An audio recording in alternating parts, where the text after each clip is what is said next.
Akhirnya Dr. Stone rilis lagi setelah sekian lama menunggu gitu loh. Sampai aku tinggal kuliah jauh-jauh, sampai kuliahnya hampir selesai, akhirnya rilis lagi. Dan ini adalah untuk episode spesial, season spesial Dr. Stone Ryusui, yang ini akan jadi jembatan untuk season 2 dan season 3 di tahun depan gitu. Jujur aja ekspektasiku awalnya untuk episode ini itu agak ya cukup rendah lah ya bisa dibilang, karena ya ini cuman episode tambahan gitu loh istilahnya. Tapi ternyata setelah aku nonton no enggak teman-teman. Ternyata ini enggak kalah sama episode Dr. Stone yang biasanya. Bahkan bisa aku bilang ini lebih padat sainsnya, dapet petualangannya, greget banget, lucunya dapet, dan banyak banget lah ilmunya di episode ini. Siapa yang setuju? Oke, dan kali ini kita akan bahas seperti biasa, kita akan ulik dari sisi sainsnya.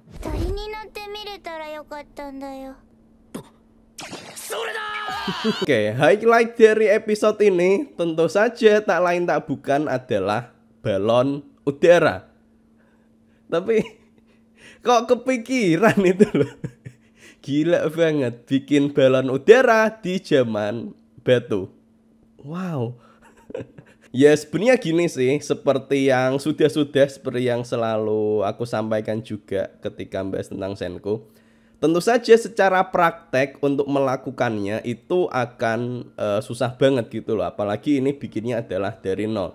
Tapi karena ini anime, prosesnya bisa kita lupakan dulu. Kita fokus dari segi prinsipnya, secara prinsip. Gimana sih balon udara itu kok dia bisa terbang naik ke atas?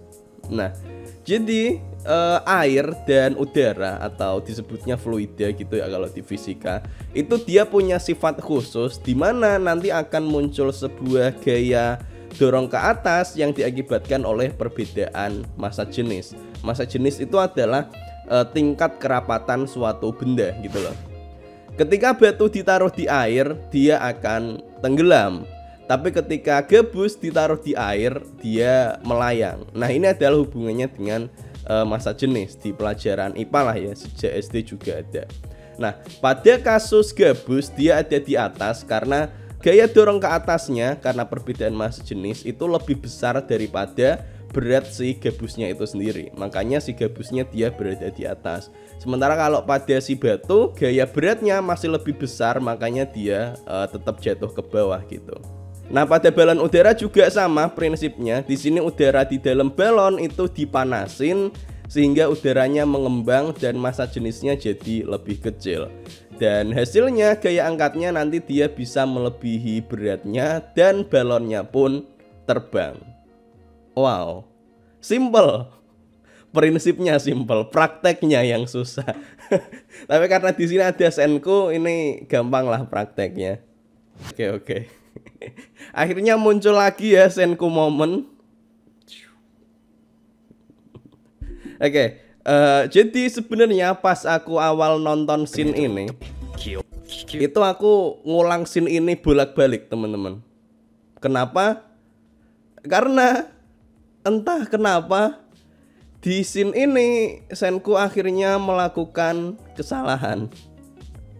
Iya, jadi aku nonton scene ini itu tak bolak-balik, tak lihat lagi angkanya ini bener nggak sih?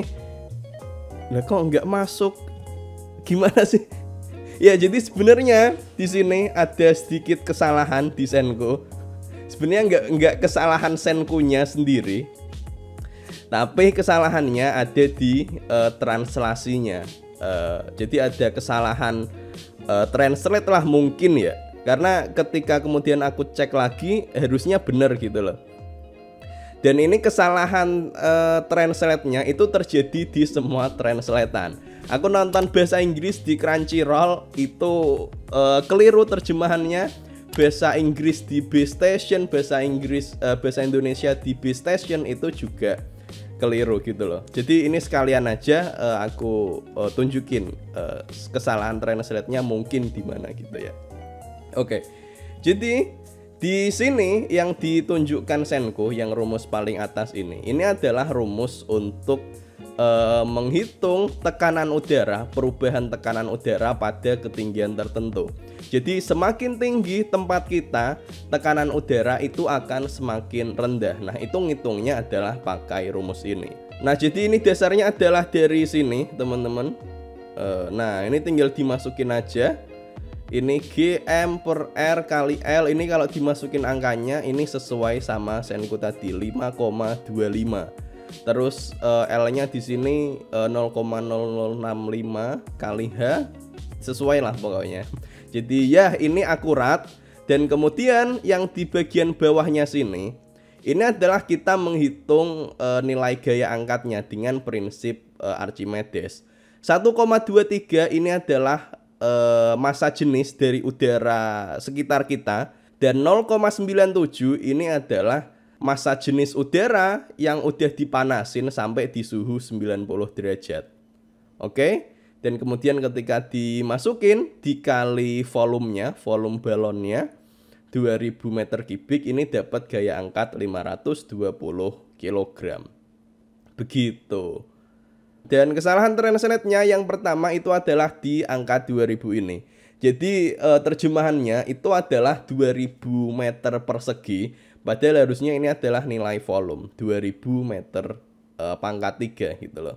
Kemudian yang perlu diperhatikan adalah bahwa balon udara itu dia nggak bisa terbang terus sampai keluar angkasa, itu nggak bisa ya teman-teman.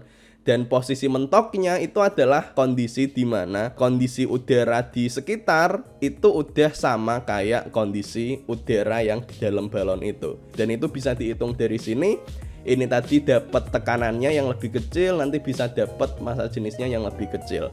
Dan di sini sesuai perhitungannya Senku, ketika mesinnya ini itu dipanasin sampai suhu 90 derajat biar balonnya nggak kebakar juga, itu nanti dia sampai di ketinggian 1500 meter. Masih make sense lah itu. Nah, tapi di sini lagi-lagi ada kesalahan translate lagi, teman-teman. Jadi ini harusnya bukan diameter 7,8 meter, tapi harusnya adalah jari-jari. Jadi jari-jari balon udaranya itu 7,8 meter. Karena ketika kita coba hitung dengan pendekatan bentuk bola dengan jari-jari 7,8 meter, itulah nanti yang akan volumenya 2000 meter kubik kayak yang awal tadi.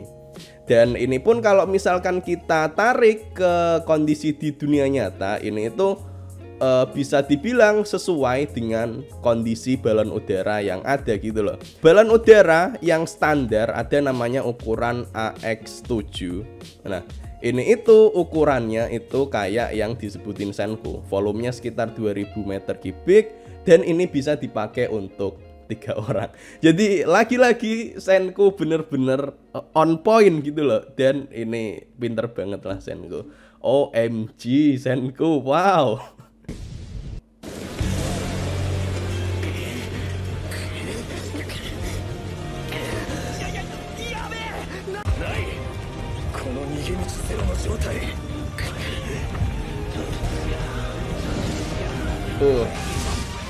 Oke, ini adalah scene yang benar-benar menegangkan ketika mereka menghadapi badai gitu ya.